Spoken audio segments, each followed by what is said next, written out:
What's up friends, Andrew here. Welcome back to Joe Tutorial, and in this video I'm going to show you how to shorten a Google Drive links. So once you're inside your Google Drive guys and you have whichever file that you want to share, you want to go ahead and right click on that file, and from here just go to share, and you want to go ahead and copy the link, right? If you want to send it to someone specific, you can always go ahead and click and share. It's going to give you a pop-up where you can basically make some changes to it. And on top of that, if you want to basically customize the type of rights to that specific file, you can go ahead and you can do that as well.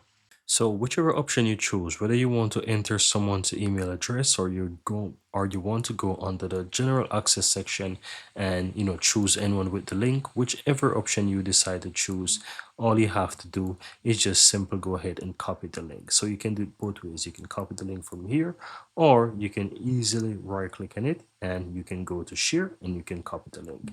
Now once you have the link guys and you open up your open up a new tab, you will see how long that specific link is, and I can go ahead and I can hit enter, and it's going to take me over to the document. Now how you can easily shorten this link so that you don't have this huge link.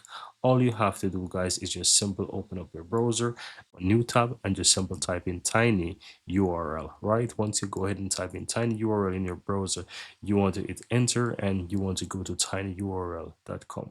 right? So you can either type in tinyurl.com or just simple type in tinyurl in your browser and go to the official website.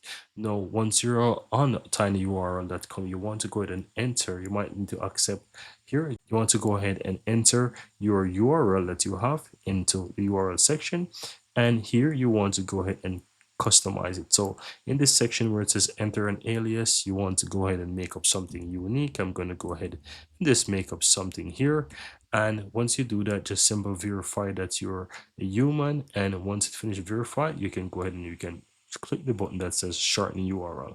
Once that is done, you will see that you get the URL, and you can just simply go ahead and copy it.